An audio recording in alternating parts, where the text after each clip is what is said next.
हमारे चैनल को सब्सक्राइब करना ना भूलें। यहाँ हजारों कहानियां हैं आपके लिए। 131।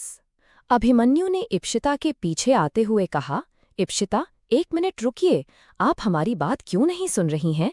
उस दिन हमने जो कुछ भी किया वो सिर्फ और सिर्फ आपकी सलामती के लिए किया।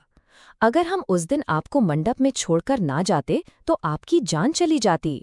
इप्सिता अभिमन्यु की बात सुनकर उसे घूरते हुए देखने लगी। उसने कंफ्यूज होते हुए कहा, ये आप क्या बोल रहे हैं? हमारी जान को खतरा था, लेकिन किससे? अभिमन्यु ने सिर हिलाया। वह इप्सिता का हाथ पकड़ते हुए बोला, पहले आप हमारी पूरी बात सुनिए। इप्सिता ने अभिमन्यु का हाथ अपने हाथ से झटक दिया। जैसे ही लिफ्ट एक फ्लोर नीचे गई, तभी अचानक से लिफ्ट रुक गई और उसमें बिल्कुल अंधेरा हो गया। अभिमन्यु, जो इप्सिता से अपनी बात करने जा रहा था, वो अंधेरा होते ही एकदम घबराने लगा और तेज आवाज में चिल्लाते हुए बोला, ये क्या हो रहा है? लिफ्ट की लाइट कैसे ऑफ हो गई? प्लीज कोई लाइट चलाओ, हमें यहाँ से बाहर निकलना है। अभिमन्यु डर गया था। वह तेज आवाज में चिल्लाने लगा, लाइट लाइट चलाओ, प्लीज कोई है यहाँ पर? ये लिफ्ट में लाइट कैसे बंद हो गई? अभिमन्यु को इस तरह चिल्लाते देख इप्सिता को याद आया कि अभिमन्यु को अंधेरे से प्रॉब्लम होती थी। इप्सिता ने जल्दी से आगे बढ़कर उसका हाथ पकड़ते हुए कहा, रिलैक्स अभिमन्यु, हम हैं आपके साथ। अभिमन्यु ने इप्सिता का हाथ कसकर पकड़ लिया। इप्सिता ने जल्दी से अपना मोबाइल फोन निकाला। उसकी फ्लैशलाइट ऑन करने की कोशिश करते हुए कहा, रिलैक्स, हमारी तरफ देखिए अभिमन्यु। अभिमन्यु अपने दोनों हाथों से चेहरे को ढककर घुटनों के बल बैठ गया था और वो तेज आवाज में चिल्लाने लगा, प्लीज जल्दी से कोई लिफ्ट ओपन कर दो, प्लीज। अभिमन्यु की हालत देखकर इप्सिता परेशान हो गई। लिफ्ट अभी भी रुकी हुई थी, उसमें पूरा अंधेरा था। इप्सिता को समझ नहीं आ रहा था कि वह अभिमन्यु को कैसे संभालें। उसने जल्दी से अपने मोबाइल की फ्लैशलाइट ऑन की और अभिमन्यु के पास जाकर उसका हाथ पकड़ते हुए बोली, हमारी तरफ देखिए अभिमन्यु, हम यहाँ पर हैं, अपनी आंखें खोलिए। अभिमन्यु तेज आवाज में चिल्लाते हुए बोला, नहीं, प्लीज जल्दी से लिफ्ट खुलवाइए, प्लीज, हम यहाँ अंधेरे में नहीं रह सकते। इप्सिता अभिमन्यु की बात सुनकर उसके हाथों को कसकर पकड़ते हुए बोली, हम जानते हैं अभिमन्यु, लेकिन प्लीज आप शांत रहिए। अगर आप इस तरह चिल्लाएंगे तो आपको और भी ज्यादा प्रॉब्लम होगी। इप्सिता अभिमन्यु को संभालने की कोशिश कर रही थी, तभी उसने तेज आवाज में चिल्लाते हुए कहा, कोई है यहाँ पर? प्लीज लिफ्ट को खुलवाओ। इप्सिता को समझ में आ रहा था कि लिफ्ट से बाहर उसकी आवाज नहीं जा पाएगी। उसने लिफ्ट खोलने की कोशिश की, लेकिन वह खुल नहीं रही थी। उसने लिफ्ट के ओपन बटन को 3-4 बार दबाया, पर लिफ्ट नहीं खुली। अभिमन्यु तेज आवाज में चिल्ला रहा था, प्लीज जल्दी से इस लिफ्ट को खोलो। इप्सिता अभिमन्यु को इस तरह चिल्लाते देखकर उसके पास आई और उसके गाल पर हाथ रखते हुए कहा, क्या करें हम? अब अभिमन्यु को कैसे संभालें? हम जानते हैं कि उन्हें अंधेरे से डर लगता है। अभिमन्यु का चेहरा पसीने से भीग गया था। इप्सिता ने अपना मोबाइल फोन वहीं जमीन पर रखा और अभिमन्यु के बगल में आकर बैठ गई। उसने अभिमन्यु के चेहरे को अपनी तरफ किया, फिर उसके गाल को सहलाते हुए कहा, हमारी तरफ देखिए अभिमन्यु, हमने कहा हमारी तरफ देखिए। अभिमन्यु अपनी आंखें बंद किए हुए ही इप्सिता की बात सुन रहा था। उसने डर और घबराहट की वजह से अपनी आंखें ही नहीं खोली थीं।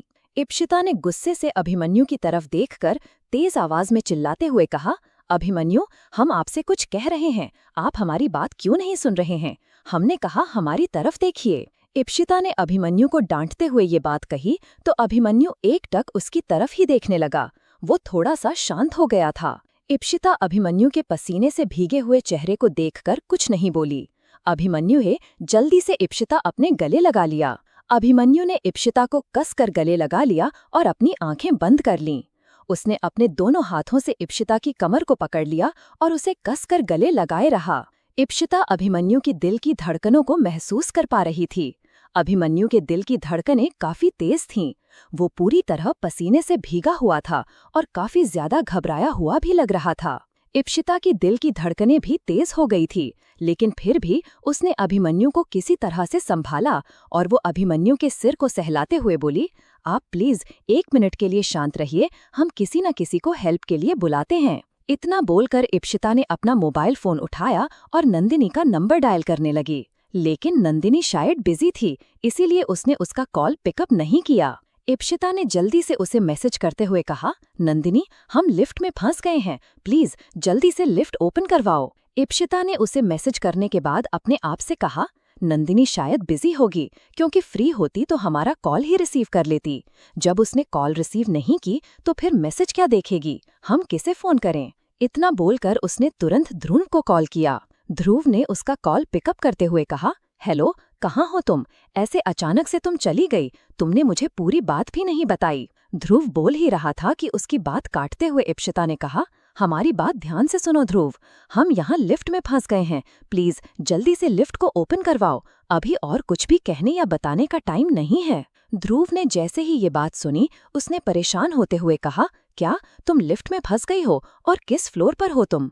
इप्शिता ने उसकी बात का जवाब देते हुए कहा, पता नहीं, हम ग्राउंड फ्लोर पर आ रहे थे, शायद हम सेकंड फ्लोर पर फंसे हुए हैं या फिर फर्स्ट फ्लोर पर, हमें नहीं पता। हमारी लिफ्ट बंद हो गई है और अभी लिफ्ट के अंदर बहुत ही अंधेरा है, इसलिए प्लीज जल्दी से इसे ओपन करवाओ। हमने नंदिनी को कॉल किया लेकिन उसने हमारी कॉल ही रिसीव नहीं की। ध्रुव ने जैसे ही ये बात सुनी तो उसने कहा, ठीक है, तुम परेशान मत हो, मैं अभी स्टाफ को बोलता हूँ और मैं भी जल्दी से वहाँ पहुँचता हूँ। इतना बोलकर ध्रुव ने फोन कट किया और उसने तेज आवाज में चिल्लाते हुए कहा, सिक्योरिटी, सिक्योरिटी, कहाँ हैं आप सब? प्लीज जल्दी जाकर लिफ्ट चेक करिए, लिफ्ट बंद हो गई है और आप लोगों को पता भी नहीं चला। इतनी लापरवाही कैसे हो सकती है? लिफ्ट में इप्शिता है, जल्दी चेक करिए। ध्रुव ने तेज आवाज में चिल्लाते हुए सिक्योरिटी को ये बात बोली। तभी नंदिनी की एक असिस्टेंट जिसने ये बात सुनी, वो भागते हुए नंदिनी के पास आकर बोली, नंदिनी मैम, आपको पता है इप्शिता मैम लिफ्ट में फंस गई हैं और लिफ्ट रुक गई है। नंदिनी ने जैसे ही ये बात सुनी, वो परेशान होते हुए बोली, क्या ईशु लिफ्ट में फंस गई, लेकिन कैसे? उस असिस्टेंट ने नंदिनी की बात सुनकर अपने कंधे उचकाते हुए कहा, मैम, मुझे नहीं पता कि कद और कैसे, लेकिन वो अभी ध्रुव सर अभी सिक्योरिटी गार्ड को चिल्लाते हुए बात बोल रहे थे तो मैंने सुन किया। नंदिनी ने तुरंत अपना मोबाइल फोन उठाया और उसने देखा उसमें इप्शिता की मिस कॉल लगी थी और उसका मैसेज भी था। वह मैसेज पढ़ते ही नंदिनी जल्दी से भागते हुए लिफ्ट की तरफ गई। वहीं दूसरी तरफ अभिमन्यु, जो चिल्लाते चिल्लाते इप्शिता की बाहों में ही ऑलमोस्ट बेहोश हो गया था, अब वो चिल्ला नहीं रहा था। उसका पूरा वजन इप्शिता के ऊपर था। अभिमन्यु की हैवी बॉडी इप्शिता संभाल नहीं पा रही थी।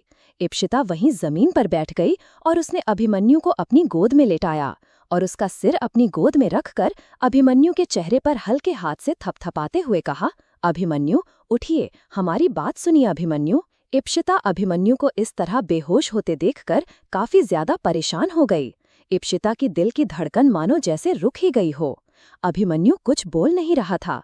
इप्शिता को समझ ही नहीं आ रहा था कि वह क्या करें। उसने अभिमन्यु के करीब जाकर उसके गाल पर अपना हाथ रखते हुए कहा, नहीं नहीं अभिमन्यु, आप इस तरह बेहोश नहीं हो सकते, आपको हमारी आवाज सुनाई दे रही है ना? आंखें खोलिए अभिमन्यु। इप्शिता अभिमन्यु को उठाने की कोशिश कर रही थी। उसने तेज आवाज में चिल्लाते हुए अभिमन्यु को उठाया। अभिमन्यु ने थोड़ी सी आंखें खोली और वो इप्शिता के परेशान चेहरे को देख रहा था। इप्शिता काफी ज्यादा घबरा गई थी। उसके चेहरे पर अभिमन्यु को लेकर फिक्र साफ नजर आ रही थी। अभिमन्यु ने इप्शिता को जब अपने लिए इतना ज्यादा घबराते हुए देखा तो अभिमन्यु खुश होना चाहता था, लेकिन अभी जैसी उसकी हालत थी वो कुछ भी बोलने की हालत में नहीं था। उसने जब आंखें खोली तो इप्शिता को थोड़ी सी राहत महसूस हुई, लेकिन इप्शिता अभिमन्यु से बात करने की कोशिश कर रही थी, पर अभिमन्यु उससे बात नहीं कर पाया क्योंकि वो कुछ बोल ही नहीं पा रहा था। इप्शिता ने अपने फोन की तरफ देखा, नंदिनी उसे कॉल कर रही थी। उसने जल्दी से कॉल पिकअप करते हुए कहा, नंदिनी, कहाँ हो तुम? जल्दी आओ, हमारी हेल्प करो, हम लिफ्ट में फंस गए हैं। कॉल पर ये बात बोलते हुए इप्शिता बहुत ही ज्यादा घबराई हुई लग रही थी और उसकी आवाज सुनकर नंदिनी ने कहा, मैं बस वहीं पहुंच रही हूँ, तुम ठीक हो ना? इप्शिता ने हड़बड़ा कर कहा, हम तो ठीक हैं, लेकिन अभिमन्यु, उनकी हालत बहुत ज्यादा खराब हो गई है। नंदिनी ने जैसे ही इप्शिता के मुंह से अभिमन्यु का नाम सुना, वो बिल्कुल शॉक्ड होते हुए बोली, क्या तुम्हारे साथ लिफ्ट में अभिमन्यु भी है? इप्शिता ने कहा, हाँ, और उन्हें बहुत ज्यादा सफोकेशन हो रही है। वो अंधेरे में नहीं रह पाते हैं और ना ही बंद जगह पर। यहाँ तक वो तो लिफ्ट से आते जाते भी नहीं हैं। मेरे पीछे ही लिफ्ट में आए और ये सब हो गया। प्लीज जल्दी से लिफ्ट खुलवा दो, क्योंकि इस टाइम वो ऑलमोस्ट बेहोश होने की हालत में है। हम ऐसे नहीं देख सकते और हमें खुद भी नहीं पता कि हमने उन्हें कैसे संभाला हुआ है। प्लीज जल्दी करो और लिफ्ट को खुलवाओ, वरना अगर अभिमन्यु को कुछ हो गया तो। इप्शिता इतना बोलते हुए रुक गई। वो अपनी बात पूरी नहीं कर पाई। उसने अपने मन में कहा, नहीं नहीं, हमारे होते अभिमन्यु को कुछ नहीं होगा, मुझे कुछ होने नहीं देंगे। To be continued. आप में से किस किस को अंधेरे और बंद जगह से डर लगता है? वैसे हमारे अभिमन्यु को तो लगता है, और इसके पीछे वजह भी है जो आपको आगे पता चलेगी। लेकिन अभी हमारी इप्शिता है ना, उसका ध्यान रखने के लिए। और जिसने भी गेस किया था, तो नेक्स्ट एपिसोड में आपको मोमेंट मिला क्या? हमारे चैनल को सब्सक्राइब करना ना भूलें। यहाँ हजारों कहानियां हैं आपके लिए। नंदिनी इप्शिता की घबराहट उसकी आवाज में ही महसूस कर रही थी, और उसने इप्शिता को समझाते हुए कहा, नहीं, किसी को कुछ भी नहीं होगा, तुम अपने आप को संभालो, और जीजू को भी, वो ठीक रहेंगे बिल्कुल। इप्शिता को इतना समझाने के बाद नंदिनी ने अपने मन में कहा, अभिमन्यु इस टाइम इप्शिता के साथ लिफ्ट में कैसे हो सकते हैं? नंदिनी ने जब उसकी बात का कोई जवाब नहीं दिया, तो इप्शिता ने कहा, हेलो नंदिनी, तुम्हें हमारी आवाज आ रही है ना? नंदिनी ने कहा, कोई बात नहीं, मैंने सुन ली है तुम्हारी बात, और लिफ्ट के बाहर ही खड़ी हूँ, तुम थोड़ा सा वेट करो। इतना बोलकर नंदिनी ने फोन नहीं काटा और वो सिक्योरिटी गार्ड की तरफ देखते हुए बोली, क्या कर रहे हैं आप लोग? जल्दी से लिफ्ट खोलिए, आपको पता है ना, इप्शिता अंदर है, अगर उसे कुछ हो गया तो। इप्शिता फोन पर नंदिनी की घबराई हुई आवाज सुन रही थी।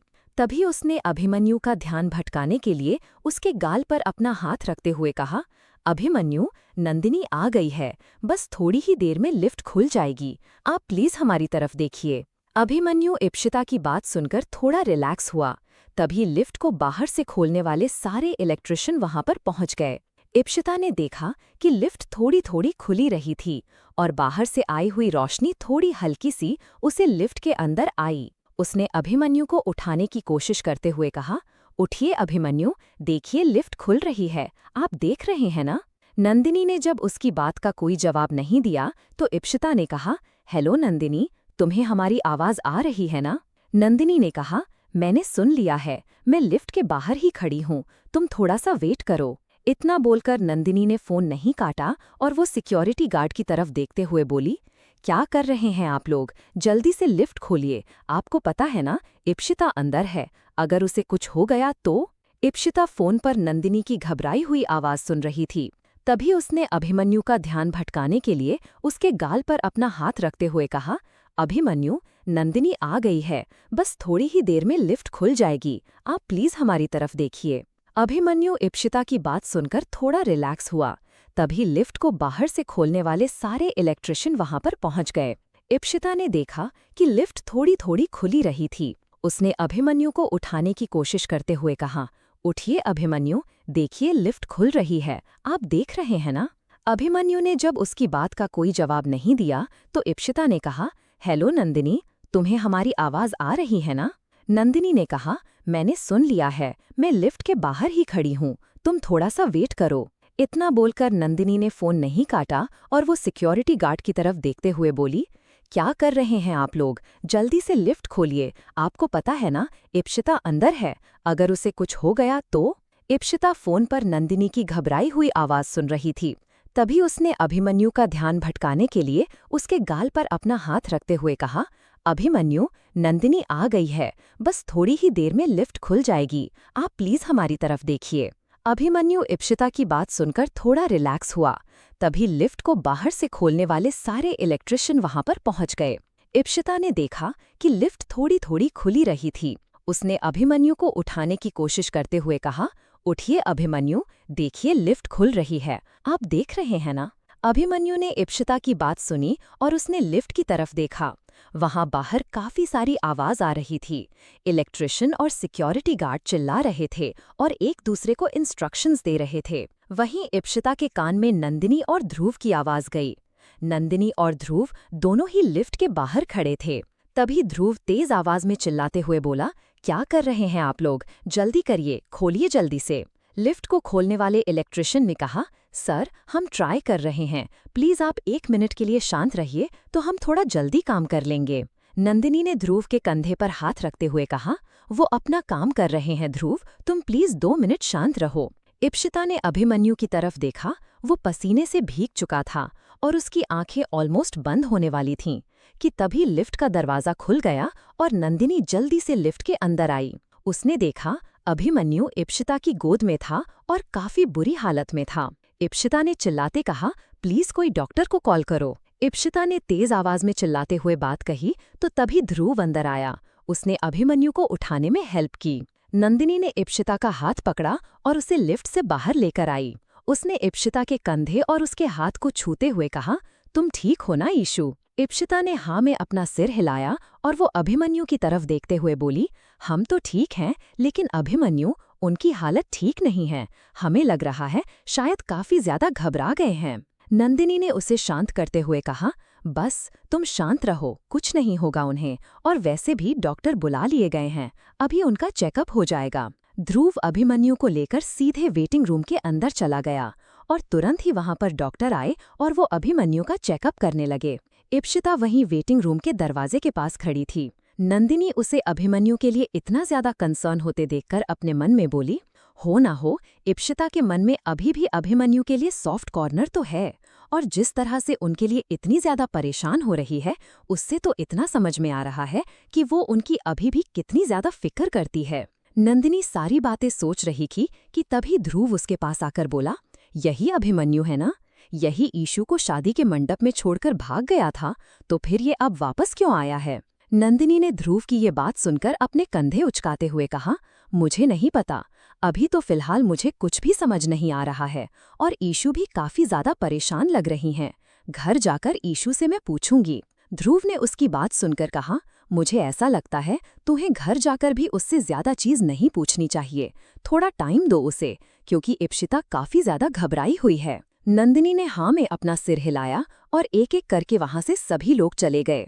ध्रुव भी वहां से जा ही रहा था। तभी ध्रुव ने कहा, तुम भी अपने एरिया में जाओ नंदिनी, वरना अगर बॉस ने देख लिया तो बेकार में ही बातें सुनने को मिलेंगी तुम्हें। नंदिनी ने जैसे ही ध्रुव ये बात सुनो तो उसने हाँ में अपना सिर हिलाते हुए कहा, सही कह रहे हो तुम, और वैसे मुझे नहीं लगता ईशु अभिमन्यु को यहाँ पर छोड़कर जाएगी। इतना बोल के नंदिनी ने घड़ी की तरफ देखते हुए कहा, और वैसे भी थोड़ी ही देर बची है, मैं जल्दी से अपना काम खत्म करती हूँ, फिर ईशु को लेकर वापस घर चली जाऊंगी। इतना बोलकर नंदिनी वहां से चली गई और डॉक्टर अभिमन्यु का चेकअप करके वेटिंग रूम से बाहर निकल रहे थे। तभी इप्शिता उनके पास आकर बोली, डॉक्टर, अभिमन्यु ठीक है ना? डॉक्टर ने हाँ में अपना सिर हिलाते हुए कहा, he is totally fine. Actually suffocation की वजह से उनका ब्लड प्रेशर हाई हो गया था, इसी वजह से वो बेहोश हो गए, बाकी और कोई प्रॉब्लम नहीं है, वो बिल्कुल नॉर्मल है। इप्शिता ये बात सुनकर थोड़ा सा रिलैक्स हुई और उसने गहरी सांस ली। डॉक्टर के जाते ही इप्शिता अभिमन्यु की तरफ देखने लगी। अभिमन्यु पानी की तरफ देख रहा था। वो उठकर पानी लेने जा ही रहा था कि इप्शिता वेटिंग रूम के अंदर आई और उसने पानी का ग्लास उठाकर अभिमन्यु की तरफ बढ़ाया। अभिमन्यु ने अपना सिर उठाकर इप्शिता के चेहरे की तरफ देखा और उसके हाथ से पानी का ग्लास लिया और एक घूंट पानी पीकर उसने वहीं टेबल पर रख दिया। इप्शिता ने अभिमन्यु की तरफ देखकर अपने हाथ बांध लिया और उसे ऑलमोस्ट डांटते हुए कहा, जब आपको अंधेरे से डर लगता है और लिफ्ट यूज नहीं करते हैं तो फिर आप लिफ्ट के अंदर आए क्यों? अभिमन्यु इप्शिता की ये बात सुनकर धीमी आवाज में बोला, हम लिफ्ट कभी यूज नहीं करते हैं, वो तो हमें आपसे बात करनी थी, बस इसी वजह से अंदर आए। इप्शिता ने अभिमन्यु को घूर कर देखते कहा, आपका हमसे बात करना इतना ज्यादा इम्पोर्टेंट है कि आप अपने डर को भी भूल गए? अभिमन्यु इप्शिता की तरफ देख रहा था। वो लड़खड़ाते हुए उठकर खड़ा हुआ और उसने इप्शिता का हाथ पकड़ते हुए कहा, आप नहीं जानती हमारे लिए आपसे बात करना कितना ज्यादा इम्पोर्टेंट हो गया है, और हमको सही टाइम ही नहीं मिल पा रहा कि हम आपको सब कुछ बता सकें। आपके मन में जो गलत फहमी है हम उसे दूर करना चाहते हैं।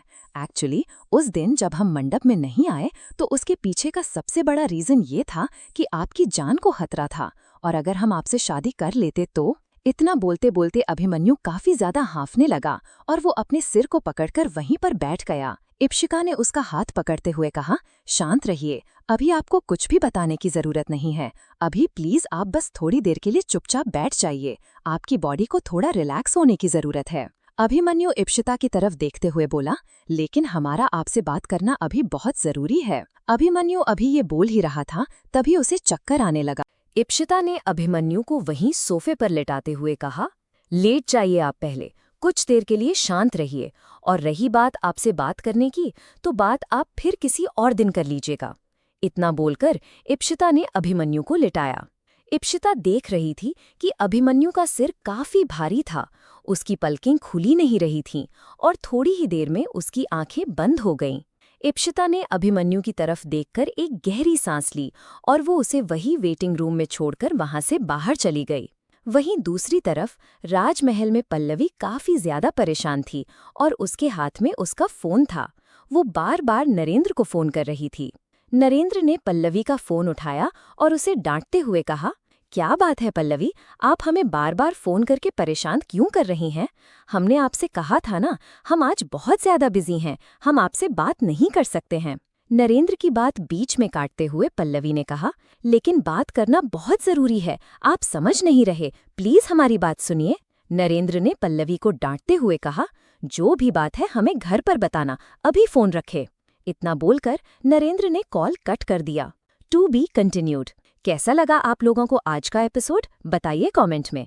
और जैसा कि नंदिनी ने कहा, इप्शिता के मन में सच में अभिमन्यु के लिए एक सॉफ्ट कॉर्नर है, क्योंकि इतनी नाराजगी के बाद भी उसे अभिमन्यु की इतनी फिक्र थी, शायद खुद से भी ज्यादा वो उसकी फिक्र कर रही थी। और उसे ऐसी हालत में देखकर जिस तरह से वो खुद घबरा गई थी, क्या लगता है आप लोगों को, क्या वो प्यार करती है हमारे अभिमन्यु से या फिर सिर्फ उसकी फिक्र करती है? लेकिन क्यों? हमारे चैनल को सब्सक्राइब करना ना भूलें, यहाँ हजारों कहानियां हैं आपके लिए।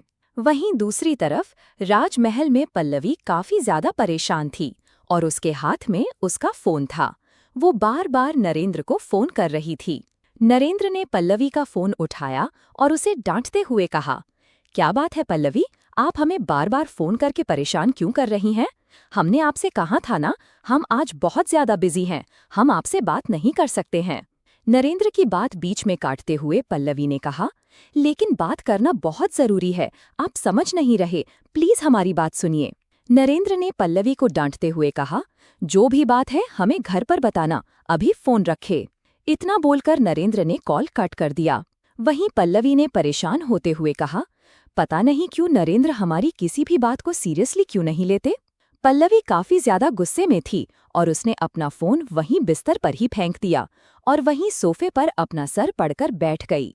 उसने धीमी आवाज में कहा, हो ना हो ये सब कुछ भाभी सा का ही किया धरा है, वरना हमारे अभिनव के लिए लड़की ढूंढना इतना ज्यादा मुश्किल तो नहीं होना चाहिए था। वो सारी बातें सोच ही रही थी कि थोड़ी ही देर बाद नरेंद्र कमरे में आया और उसने देखा पल्लवी अपने सर पर हाथ रखकर बड़ी ही परेशान बैठी हुई है। नरेंद्र ने अपना कोट उतारकर बेड पर फेंकते हुए कहा, हमने सोचा था अभिमन्यु यहाँ नहीं है तो हम ऑफिस को पूरी तरह से अपने कब्जे में ले सकते हैं, लेकिन ये अभिमन्यु का चमचा समर्थ, ये तो जैसे खुद ही हमारी कंपनी का मालिक बनकर बैठा हुआ है। नरेंद्र भी काफी ज्यादा परेशान लग रहा था, लेकिन सामने उसकी पत्नी ऐसे ही बैठी हुई थी। नरेंद्र की बात का भी उसने कोई जवाब नहीं दिया और जब उसने पल्लवी को इस तरह बैठे हुए देखा तो उसने पल्लवी के पास जाते हुए कहा, क्या बात है पल्लवी, अब आप इस तरह से इतनी परेशान होकर क्यों बैठी हैं, क्या बात है? पल्लवी ने जैसे ही नरेंद्र की आवाज सुनी, उसने उसकी तरफ देखकर बड़ी ही घबराहट के साथ कहा, कितनी देर लगा दी आपने आने में, हम कब से आपका इंतजार कर रहे थे, आपको पता है यहाँ कितनी प्रॉब्लम हो गई है। पल्लवी की ये बात सुनकर नरेंद्र ने उसे हैरानी से बोलते हुए देखकर कहा, क्यों, अब क्या हुआ? नरेंद्र इतना बोलकर आराम से सोफे पर बैठ गया। पल्लवी ने कहा, अब आराम से बैठने का टाइम नहीं है हमारे पास, आप हमारी बात को सीरियस क्यों नहीं ले रहे हैं? पता है, हमने अभिनव के लिए लड़की ढूंढने के लिए कई सारे रॉयल फैमिलीज में बात की, लेकिन कोई भी राजघराना हमारे अभिनव के लिए अपनी लड़की देने को तैयार ही नहीं है। जैसे ही पल्लवी ने पूरी बात बताई, अभिनव ने हैरानी से उसकी तरफ देखते हुए कहा, क्या क्या कह रही हैं आप? ऐसा कैसे हो सकता है भला? हमारे परिवार में कोई अपनी घर की बेटी देने के लिए क्यों मना करेगा? पल्लवी ने परेशान होते हुए कहा, यही तो हमारी समझ में नहीं आ रहा है। हमें तो लग रहा है इन सब के पीछे भाभी सा का हाथ हो सकता है। नरेंद्र गुस्से से उसकी तरफ देखते हुए बोला, प्लीज पल्लवी, बात बात में भाभी सा को बीच में मत लाया करो। तुम बेवजह ही उन्हें इतना ज्यादा क्रेडिट दे देती हो। हर चीज की कोई और वजह भी हो सकती है। पल्लवी नरेंद्र की ये बात सुनकर थोड़ा सोचते हुए बोली, और कोई क्या वजह हो सकती है? कहीं तुम्हारे जेल जाने की वजह से तो वो ऐसा नहीं कर रहे हैं? क्योंकि तुम अभी अभी जेल से छूट कर आए हो, तो शायद उन्हें ऐसा लग रहा हो कि हमारे बेटे से उनकी बेटी की शादी होने के बाद में खुश नहीं रहेगी। नरेंद्र पल्लवी को गुस्से से घूरते हुए देखने लगा, क्योंकि पल्लवी ने जिस तरह उसकी जेल वाली बात को उठाया था, उससे उसका गुस्सा होना भी जायज था। पल्लवी नरेंद्र की गुस्से से भरी हुई आंखें देखकर थोड़ा सा डर गई। उसने जल्दी से अपनी नजरें नीचे झुका लीं। इसी बीच अभिनव भी वहां पर आ गया। अभिनव को देखकर पल्लवी ने कहा, या तो फिर हो सकता है उन्हें इसी बात का यकीन न हो रहा हो कि अभिनव हमारा ही बेटा है, क्योंकि जहां तक हमें लगता है किसी को भी इस बारे में यकीन कर पाना थोड़ा मुश्किल होगा। पल्लवी ये बोल ही रही थी कि तभी अभिनव हैरानी से उन दोनों की तरफ देखने लगा। तभी नरेंद्र ने थोड़ा सोचते हुए कहा, चाहे कुछ भी हो, लेकिन हम इस तरह से हार तो नहीं मान सकते। हमें अभिनव के लिए कहीं ना कहीं से किसी न किसी राजघराने की तो लड़की ढूंढनी ही होगी, क्योंकि अगर अभिनव की शादी नहीं हुई तो उसे कुछ भी नहीं मिलेगा। फिर अगर उसे कुछ मिलेगा ही नहीं तो हमारा तो सारा प्लान ही चौपट हो जाएगा। नहीं नहीं, हम ऐसा नहीं होने दे सकते। पल्लवी नरेंद्र की बात सुनकर बोली, तो फिर अब हमें क्या करना चाहिए? नरेंद्र ने अपनी आंखें सिकोड़ते हुए कहा, कुछ ना कुछ तो सोचना पड़ेगा, और जल्द से जल्द हमें इस 1 महीने के अंदर ही अभिनव की शादी भी करवानी होगी। अभिनव चुपचाप उन दोनों की बातें सुन रहा था। वो दोनों उसकी ही शादी को लेकर काफी ज्यादा परेशान लग रहे थे। तभी अभिनव ने अपने मन में कहा, ये तो बड़ा अच्छा मौका मिला है, मैं तो इस बात का फायदा उठा सकता हूँ।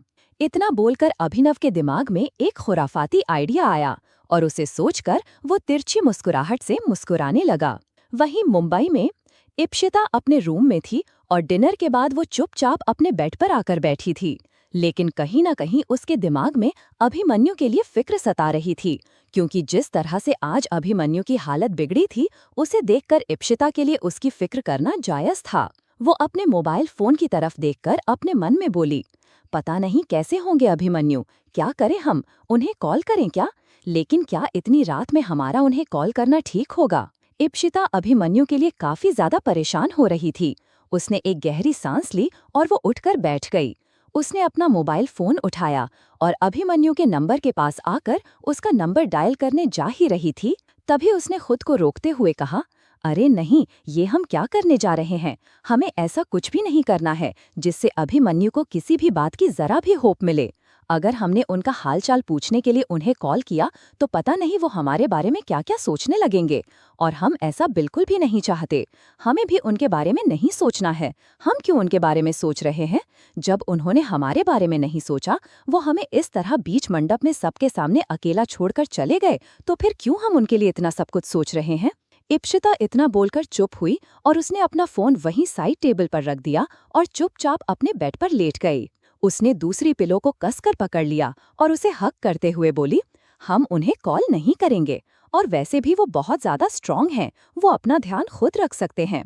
वैसे भी हमारे मिलने से पहले वो अपना ध्यान खुद ही तो रखते थे, हम थोड़े ना उनकी हालचाल पूछने जाते थे, तो फिर अब हम उनके बारे में इतना क्यों सोच रहे हैं?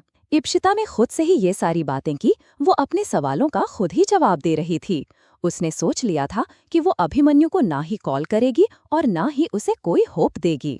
इप्शिता ने अपनी आंखें कसकर बंद की और वो सोने की कोशिश करने लगी। थोड़ी ही देर में उसे नींद भी आ गई।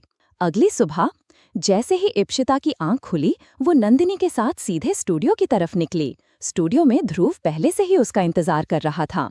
इप्शिता ने ध्रुव की तरफ देखते हुए कहा, ध्रुव, हमारा आज एक ही फोटोशूट है ना? ध्रुव ने हाँ में अपना सिर हिलाया। तभी इप्शिता ने कहा, ठीक है, जल्दी कंप्लीट करते हैं, मैं आज यहाँ से थोड़ा जल्दी निकलूंगी।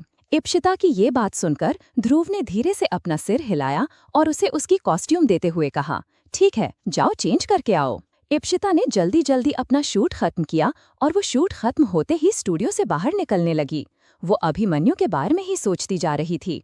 उसके दिमाग में कई सारे सवाल थे जो बार बार उसे परेशान कर रहे थे। उसने एक गहरी सांस लेते हुए कहा, मुझे इन सारी चीज़ों के बारे में ज़्यादा नहीं सोचना है। मुझे अभी सिर्फ और सिर्फ अपने फ्यूचर पर फोकस करना है और मैं अभी अपने करियर पर ध्यान दूंगी। मैं अभिमन्यु और किसी के बारे में भी कुछ नहीं सोचूंगी। इप्शिता इतना बोलकर स्टूडियो से बाहर निकली और उसने नंदिनी को मैसेज कर दिया और अपनी कार भी नंदिनी के लिए वहां स्टूडियो में ही छोड़ दी और वो खुद कैब बुक करके सीधे बीच पर पहुंची, जहां पर वो एक बार अभिमन्यु के साथ गई थी। इप्शिता उसी बीच पर पहुंची और वही बीच के एकदम किनारे वो अपने पैरों को फैलाकर बैठ गई।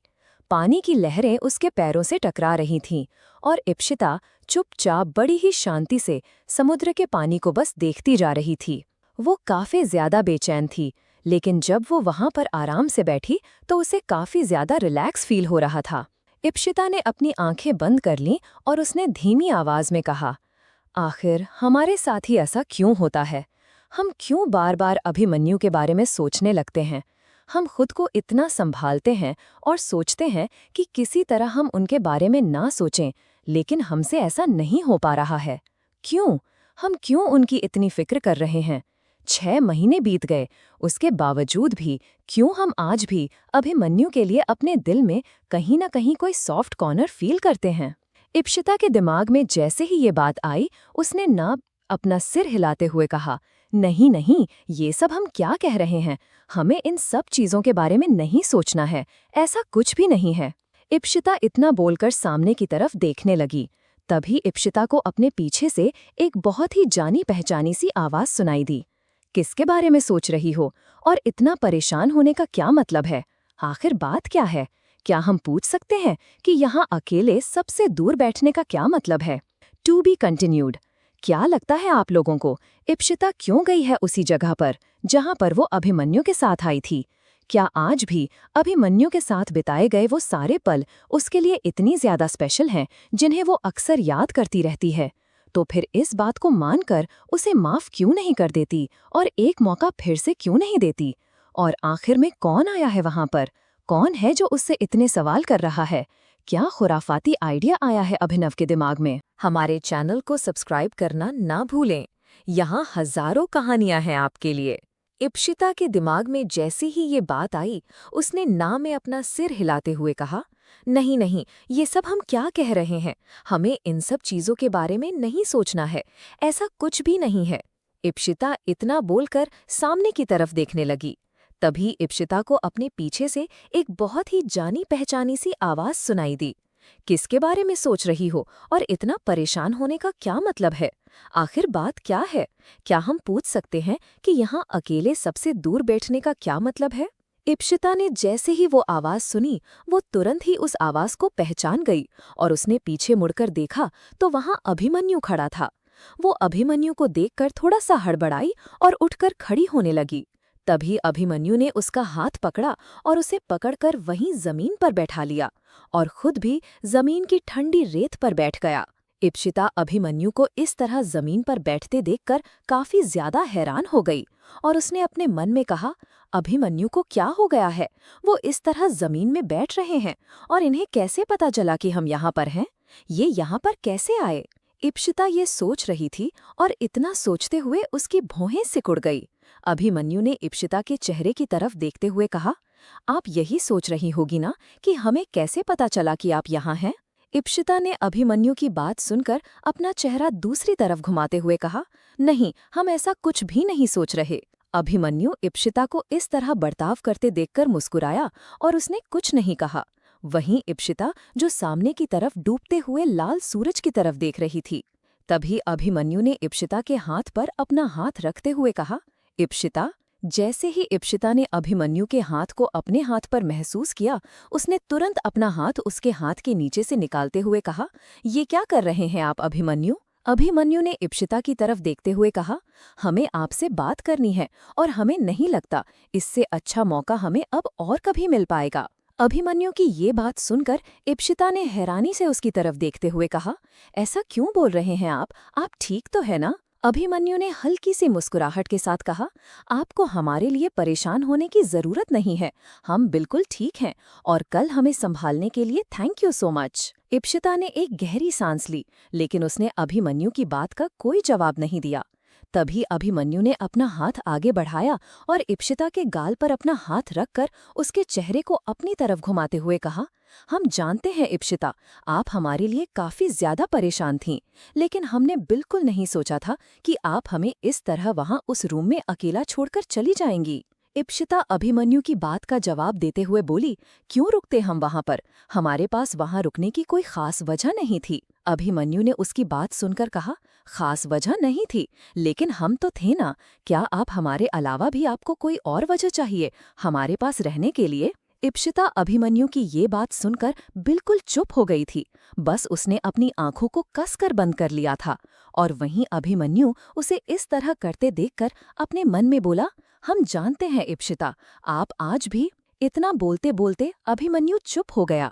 उसने इप्सिता का हाथ अपने हाथ में लिया और उसके हाथ को कसकर पकड़ते हुए कहा, हम आपकी नाराजगी जानते हैं, लेकिन इप्सिता, आपको नहीं पता, उस दिन जब हम मंडप में नहीं आए तो उसकी सबसे बड़ी वजह ये थी कि हम आपकी जान बचाना चाहते थे। आपको नहीं पता, लेकिन अगर उस दिन हमारी आपसे शादी हो जाती तो आपकी जान को कितना बड़ा खतरा हो सकता था। इप्सिता ने जैसे ही अभिमन्यु की ये बात सुनी, वो थोड़ा शॉक्ड होकर उसकी तरफ देखने लगी। तभी अभिमन्यु ने कहा, हम जानते हैं आपको भी हमारी बात समझ में नहीं आ रही होगी, लेकिन आप हमारी पूरी बात एक बार सुन लीजिए, उसके बाद आप जो भी फैसला करेंगे हमें वो मंजूर होगा। अभिमन्यु की बात सुनकर इप्सिता ने धीरे से अपना सिर हिलाते हुए कहा, ठीक है, बोलिए। जैसे ही इप्सिता ने ये बात कही, अभिमन्यु बिल्कुल ठीक से बैठा और उसने इप्सिता के हाथ को अपने दोनों हाथों में कसकर पकड़ लिया। उसके बिल्कुल करीब आकर बोला, आपको क्या लगता है, हमने इतना बड़ा कदम उठाने से पहले कुछ सोचा नहीं होगा? हम बिना सोचे समझे इतना बड़ा कदम उठा सकते हैं? क्या हम आपको इतने इमैच्योर और इररिस्पॉन्सिबल लगते हैं? इप्सिता अभिमन्यु की बात बस चुपचाप सुनती जा रही थी। तभी अभिमन्यु ने कहा, हमने तब ये बात सोची कि हम उस दिन मंडप पर नहीं आएंगे तो हमें सबसे पहले अपने परिवार से ज्यादा आपके परिवार वालों की इज्जत का ख्याल आया था। लेकिन सिचुएशन इतनी ज्यादा बढ़ गई थी कि हम परिवार की इज्जत के बारे में सोच ही नहीं सकते थे इप्सिता, क्योंकि हमारे लिए परिवार की इज्जत इतनी इम्पोर्टेंट नहीं है जितनी कि आप। अभिमन्यु इतना बोलकर जैसे ही चुप हुआ, इप्सिता के दिल की धड़कन तेज हो गई और उसने अपनी भौहें ऊपर करते हुए कहा, एक मिनट, क्या मतलब है आपका? अभिमन्यु ने कहा, आपको ये बात पता है ना कि मासा हमारी शादी इतनी जल्दबाजी में क्यों करवा रही थी? इप्सिता ने हाँ में अपना सिर हिलाया। तभी अभिमन्यु ने कहा, मासा हमारी शादी इसलिए करवा रही थी ताकि हम आपसे शादी करके कुंवर से सीधे राजा सा बन जाएं। इप्सिता ने फिर हाँ में अपना सिर हिलाया। अभिमन्यु ने कहा, हमारे परिवार में मासा और अर्पिता के अलावा और कोई भी नहीं चाहता कि हम राजा सा बने और राजमहल हमारे कंट्रोल में आए, खासकर नरेंद्र चाचा। इप्सिता ने जैसे ही ये बात सुनी, वो बिल्कुल सीरियस होकर अभिमन्यु की बात सुनने लगी। तभी अभिमन्यु ने कहा, हमारे चाचा जी ने आपको मारने का प्लान बनाया था। उन्होंने आपको मारने की पूरी प्लानिंग कर ली थी। उन्होंने शूटर हायर किया और वो आपको मंडप में ही मारने वाले थे। अगर हमारी आपसे शादी होती और उस दिन अगर हम मंडप में आ जाते तो फिर उससे पहले ही वो आपको जान से मार देते। हम ऐसा नहीं होने दे सकते थे। इप्सिता अभिमन्यु की ये बात सुनकर बड़ी ही हैरानी से सब सुनती जा रही थी। तभी अभिमन्यु ने कहा, आपकी जान हमारे लिए दुनिया की सारी चीजों से बढ़कर है। आप खुद ही सोचिए, अगर आपकी जान पर खतरा होता तो भला हम कैसे ये शादी कर लेते? इसीलिए हमने इतना बड़ा फैसला लिया और हम उस दिन मंडप में आपसे शादी करने के लिए नहीं आए। इप्सिता ने अभिमन्यु की ये बात सुनकर उसके हाथ से अपना हाथ छुड़ाते हुए कहा, अगर आपको पहले से ही ये बात पता चल गई थी तो आप इस चीज को रोक सकते थे। आप कुंवर सा हैं और आपके अंदर कितना पावर है और आप क्या क्या कर सकते हैं, ये बात हम भी बहुत अच्छी तरह से जानते हैं। आपने इस अनहोनी को रोकने के लिए शादी न करने का ही फैसला क्यों किया? आप उन्हें पकड़ सकते थे और सबके सामने उनकी सच्चाई भी तो ला सकते थे ना। इप्शिता की ये बात सुनकर अभिमन्यु ने तुरंत हाँ में अपना सिर हिलाते हुए कहा, हाँ बिल्कुल, हम मानते हैं, हम ऐसा कर सकते थे। लेकिन अगर ये सिर्फ एक इंसान की प्लानिंग होती तो हम ऐसा जरूर करते। लेकिन आप नहीं जानती इप्शिता, ये सिर्फ और सिर्फ चाचा जी की प्लानिंग नहीं है, उनके साथ कोई और भी है जो नहीं चाहता कि हम राजा बने। इप्शिता ने अभिमन्यु की ये बात सुनकर कंफ्यूज होते हुए पूछा, क्या मतलब है आपका? अभिमन्यु ने कहा, जैसे ही हमें ये बात पता चली कि आपको मारने की प्लानिंग बनाई जा रही है, हमने तुरंत ही अपने लोगों को काम पर लगा दिया। उन लोगों ने हमें बताया कि चाचा जी अकेले ही ये सब नहीं कर रहे हैं, बल्कि उनके साथ कोई और भी है जो इन सारी चीजों में उनका पूरा साथ दे रहा है। वो इंसान कोई छोटा मोटा नहीं है, वो भी काफी ज्यादा पावरफुल है। हमने जब ये पता लगाया कि चाचा जी ने शूटर को हायर किया था आपको मारने के लिए, तो हमने चाचा जी के खिलाफ कार्रवाई की और उन्हें जेल में डलवा दिया। लेकिन आपको पता है, अभी 2 दिन पहले चाचा जी भी जेल से बाहर आ गए हैं, वो भी बेल पर। और हमें अभी तक ये बात नहीं पता चली कि आखिर उनकी बेल किसने कराई है।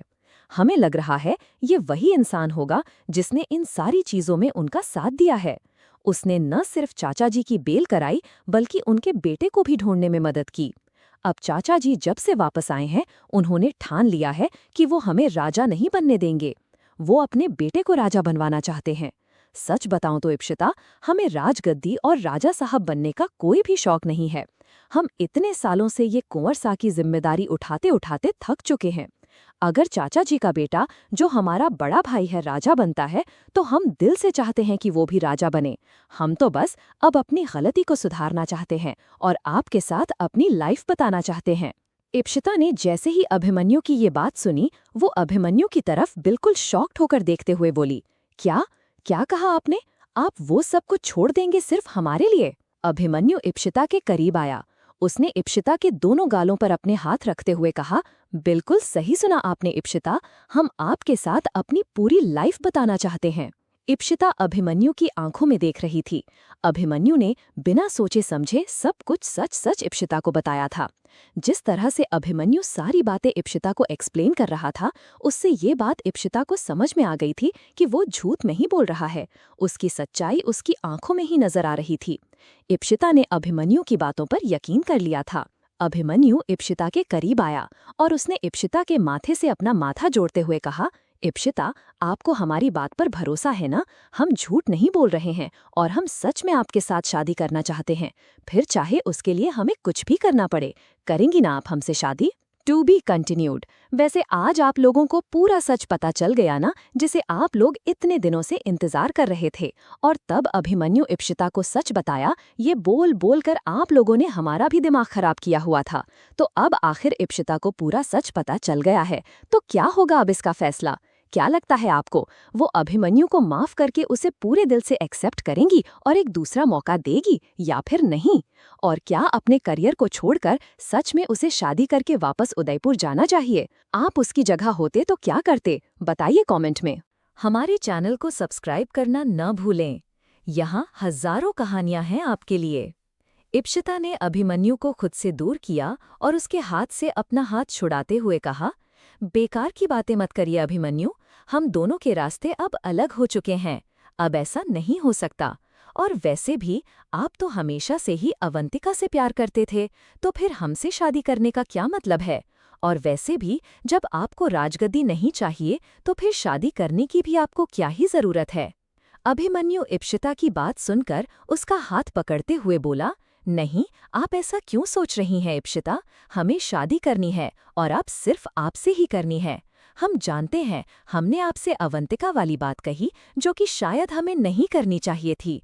आपको बुरी लगी वो बात? इप्शिता ने अभिमन्यु की बात बीच में ही काटते हुए कहा, नहीं, हमें बुरा नहीं लगा, बल्कि अच्छा हुआ जो आपने हमें सच बताया। सच जानकर भला किसी को क्यों बुरा लगेगा? इप्शिता दूसरी तरफ देखने लगी। उसके चेहरे की उदासी बता रही थी कि इप्शिता ने अभी जो शब्द कहे हैं वो भी मन से कहे हैं। अभिमन्यु इप्शिता के जज्बातों को समझ भी रहा था। उसने इप्शिता का चेहरा अपने हाथों में लेते हुए कहा, आप हमारी आंखों में आंखें डालकर हमसे बात करिए और हमारी बात ध्यान से सुनिए। हम अब अवंतिका से प्यार नहीं करते हैं। इन पिछले 6 महीनों में हमें ये बात बहुत अच्छी तरह से समझ में आ गई है। इप्शिता अभिमन्यु की आंखों में देख रही थी। तभी अभिमन्यु ने कहा, आपको नहीं पता, पिछले 6 महीनों से हम यहीं हैं और सिर्फ आपके लिए यहाँ पर रुके हैं। बिना आपको लिए हम उदयपुर वापस नहीं जाएंगे। इप्शिता ने जैसे ही ये बात सुनी, उसने ना में अपना सिर हिलाते हुए कहा, ऐसा नहीं होगा अभिमन्यु, हम आपके साथ उदयपुर नहीं जाएंगे। हम यहाँ पर अपनी फैमिली के साथ सेटल हो गए हैं और अब हमें सिर्फ अपने करियर पर ध्यान देना है। रही बात आपसे शादी की, तो वो तो अब हो ही नहीं सकती, क्योंकि हम ये बात बहुत अच्छी तरह से जानते हैं कि आपकी मासा मॉडलिंग करने वाली बहू को कभी भी एक्सेप्ट नहीं करेंगी और आप अपनी मासा के खिलाफ नहीं जाएंगे। इसलिए इन सारी बातों का करना बेकार है। और रही बात हमारी मॉडलिंग की, तो मॉडलिंग हमारा सपना था और अब हम अपने सपने को पूरा करने की उड़ान भर चुके हैं। अब हम किसी की भी वजह से अपने सपनों का गला नहीं घोटेंगे। अभिमन्यु ने इप्शिता की बात सुनकर उसके बिल्कुल करीब जाकर उसके गाल को प्यार से सहलाते हुए कहा, हम जानते हैं ये आपका सपना है और हम आपके सपने की बहुत रिस्पेक्ट करते हैं। आपको इस बारे में बिल्कुल भी परेशान होने की जरूरत नहीं है। हम खुद आपके सपने को पूरा करने में आपका साथ देंगे, बस आप हमारे साथ चलिए। इप्शिता ने ना में अपना सिर हिलाते हुए कहा, नहीं, हम अपना फैसला ले चुके हैं अभिमन्यु। इप्शिता की ये बात सुनकर अभिमन्यु थोड़ा सा इरिटेट हो गया और उसने तेज आवाज में कहा, आप हमारी बात क्यों नहीं समझ रही हैं इप्शिता? हम अब आपके बिना नहीं रह सकते। क्या आपको इतनी छोटी सी बात समझ में नहीं आ रही? प्यार करने लगे हैं हम आपसे, हमें आपसे प्यार हो गया है और हम अब आपके बिना एक पल भी नहीं बिताना चाहते। आपको नहीं समझ में आ रहा कि हम अपने रातों की नींद, अपना चैन, सब कुछ खो चुके हैं। हर पल हमें सिर्फ और सिर्फ आपकी ही फिक्र रहती है। हम सिर्फ और सिर्फ आपके ख्यालों के बारे में सोचते हैं। क्या आपको इतनी छोटी सी बात समझ में नहीं आ रही? अभिमन्यु की ये बात सुनकर इप्शिता उसकी आंखों में आंखें डालकर देखने लगी। अभिमन्यु इप्शिता के बिल्कुल करीब गया और उसकी नाक से अपनी नाक धीरे से टच करते हुए बोला, please trust me Ipshita, I love you so much. हम अपनी सारी गलतियों की सजा लेने के लिए तैयार हैं। आप हमें जैसी पनिशमेंट देना चाहेंगी हम वो ले लेंगे, लेकिन प्लीज आप हमसे दूर जाने की बात मत करिए। हम अब आपसे और दूर नहीं रह सकते। आपके साथ बिताया हुआ एक एक पल हमें याद है। हम कुछ भी नहीं भूले हैं और ना ही हम भूलना चाहते हैं, बल्कि हम आपके साथ अपनी एक नई लाइफ शुरू करना चाहते हैं। हमें कोई फर्क नहीं पड़ता हमें राजगद्दी मिलती है या नहीं, हम राजवंशी परिवार के राजा बनते हैं या नहीं, हमें इस बात से कोई फर्क नहीं पड़ता। अगर आप हमसे कहेंगी तो हम आपके साथ यहीं मुंबई में शिफ्ट हो जाएंगे। यहाँ पर तो आपके करियर को भी कोई रोकने वाला नहीं रहेगा। बस प्लीज आप हमारी बात मानिए और हमसे शादी करिए। इप्शिता अभिमन्यु की ये बात सुनकर बिल्कुल शॉक हो गई थी। कहीं न कहीं अभिमन्यु के दिल में अपने लिए इतनी ज्यादा बेचैनी देखकर इप्शिता को बहुत अच्छा लग रहा था। जिस तरह अभिमन्यु उसके इतने नजदीक था और उसके ये सारे अल्फाज खुद सुनकर इप्शिता का दिल तेजी से धड़कने लगा। तभी अभिमन्यु आगे बढ़ा, उसने इप्शिता की कमर में अपना हाथ डाला और उसे अपने करीब खींचते हुए कहा, I love you Ipshita, I love you, please हमसे शादी कर लीजिए। इतना बोलते हुए अभिमन्यु काफी ज्यादा इमोशनल हो गया था और वो धीरे धीरे इप्शिता के बिल्कुल ही नजदीक आ गया। उसने अपने दोनों हाथ इप्शिता की कमर में डाल दिए और उसके होठों के बिल्कुल नजदीक जाकर वो इप्शिता के होठों को अपने होठों से टच करने लगा। इप्शिता की होठों की गर्माहट अभिमन्यु के होठों को महसूस हुई। इप्शिता अभिमन्यु की नज़दीकियों को महसूस करके बहुत अजीब महसूस कर रही थी। उसकी दिल की धड़कनें बढ़ती जा रही थी। उसे नहीं समझ में आ रहा था कि वो अभिमन्यु को खुद से दूर करे या नहीं। वो चुपचाप इस तरह से बैठी थी। अभिमन्यु, जो अब खुद को और इप्शिता से दूर नहीं रख सकता था, उसने अपने होठ इप्शिता के होठों पर रख दिए और बड़ी ही सॉफ्टली इप्शिता के होठों को किस करने लगा। जिस तरह से इप्शिता चुपचाप बैठी थी, अभिमन्यु इप्शिता के अपर लिप्स को किस कर रहा था और इप्शिता की दिल की धड़कनें बढ़ गईं। उसने अभिमन्यु के चेहरे को इतने नजदीक महसूस किया और उसने अपनी आंखें कसकर बंद कर लीं। इप्शिता ने अपने हाथों में बीच की रेत को कसकर अपनी मुट्ठी में भर लिया था और वो चुपचाप बस अभिमन्यु के किस को महसूस कर रही थी। हालांकि इप्शिता ने ना तो अभिमन्यु को किस करने से रोका और ना ही उसने खुद अभिमन्यु को किस करने में उसका साथ दिया। वो बस चुपचाप बैठी हुई थी और अभिमन्यु के इमोशंस को महसूस कर पा रही थी। अभिमन्यु ने अपने दिल के सारे जज्बात अभी इस वक्त इप्सिता को बता दिए थे। इप्सिता अभिमन्यु की बातों से खुश तो हो गई थी, लेकिन उसे नहीं समझ में आ रहा था कि वो उसकी इन बातों पर किस तरह से रिएक्ट करे। अभिमन्यु वहीं चुपचाप बैठा इप्सिता को उसी तरह से सॉफ्टली किस करता गया। काफी देर बाद वो इप्सिता से दूर होकर उसके बिल्कुल करीब जाकर बोला, करेंगे आप हमसे शादी? इप्सिता ने इस बात पर अभिमन्यु को कोई जवाब नहीं दिया, बल्कि उसने कहा, राजवंशी खानदान में कोई भी एक मॉडल बहू को एक्सेप्ट नहीं करेगा। आपकी बनी बनाई इज्जत हमारी वजह से खराब हो जाएगी और आप हमेशा बिल्कुल भी नहीं चाहते। अभिमन्यु ने इप्सिता के मुंह से जैसे ही ये बात सुनी, उसने इप्सिता के गाल पर अपना हाथ रखते हुए कहा, आई डोंट केयर, हमें कोई फर्क नहीं पड़ता कि कोई हमारे बारे में क्या सोचता है। राजवंशी परिवार में हमारी क्या इज्जत रहती है या नहीं, हमें सिर्फ और सिर्फ आपसे मतलब है, क्योंकि हमें अपनी पूरी लाइफ आपके साथ बितानी है और किसी के साथ। हमें सिर्फ और सिर्फ आपकी फीलिंग्स की परवाह है, हम सिर्फ आपके बारे में सोचना चाहते हैं। अगर आप हमारे साथ रहने के लिए तैयार हैं तो हमें किसी बात का कोई डर नहीं है। इप्सिता अभिमन्यु की ये बात सुनकर बिल्कुल चुप हो गई। तभी अभिमन्यु ने कहा, आपको पता है, हम पिछले 6 महीने से आपके बारे में पता कर रहे थे। जैसे ही आप उदयपुर छोड़कर यहाँ आई, हम भी यहाँ आ गए थे। हमें एक एक पल की खबर थी कि आप कहाँ पर हैं और किसके साथ हैं। ऐसा नहीं है कि हम आप पर नजर रख रहे थे, बल्कि हमें आपकी फिक्र थी, क्योंकि हम नहीं चाहते थे कि आपकी जान को खतरा हो। इतना बोलकर अभिमन्यु ने इप्सिता की तरफ देखा और उसने इप्सिता को अपनी बाहों में भर लिया। इप्सिता भी अभिमन्यु की बाहों में जैसे ही गई, उसने अभिमन्यु के शरीर की गर्माहट को महसूस किया और उसने अपनी आंखें कसकर बंद कर लीं। अभिमन्यु की बाहों में इप्सिता को एक अलग ही सुकून मिल रहा था। ऐसा लग रहा था जैसे मानो पिछले 6 महीने से वो जिस चीज के लिए बेचैन थी, ये वही है।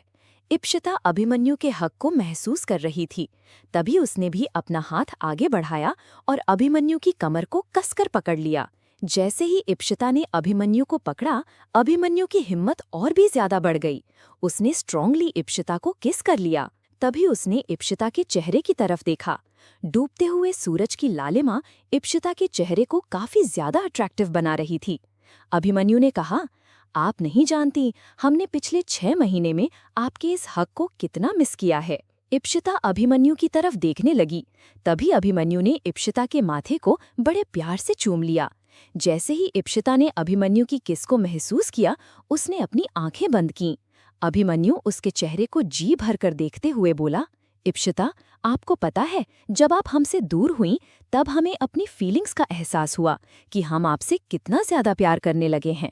आपसे बिछड़ने के बाद हम इस बात को महसूस कर पाए कि हमारे लिए अगर कोई इम्पोर्टेंट है तो वो सिर्फ और सिर्फ आप हैं। हम ना हर रोज यहाँ पर आते थे, सिर्फ और सिर्फ आपके साथ बिताई वो एक शाम याद करने के लिए, और हम हर उस जगह पर गए थे जहाँ पर हम दोनों एक साथ गए थे। इप्सिता अभिमन्यु की ये बात सुनकर हल्का सा मुस्कुराई और उसे थोड़ी हैरानी भी हुई। अभिमन्यु ने जैसे ही इप्सिता के चेहरे की मुस्कुराहट को देखा, उसने अपने दिल पर हाथ रखा और इप्सिता की तरफ देखते हुए कहा, आपकी मुस्कुराहट देखने के लिए हम कितना तड़पे हैं। हम इस बात को अपने लफ्जों से जाहिर ही नहीं कर सकते। To be continued. कैसा लगा आज का लव कन्वर्सेशन, बताइए कमेंट में। वैसे आज का एपिसोड 10 कमेंट तो डिजर्व करता ही है ना। लेकिन अब हमारी इप्सिता का रिएक्शन क्या होगा और क्या उदय भी एक्सेप्ट करेगा अभिमन्यु को?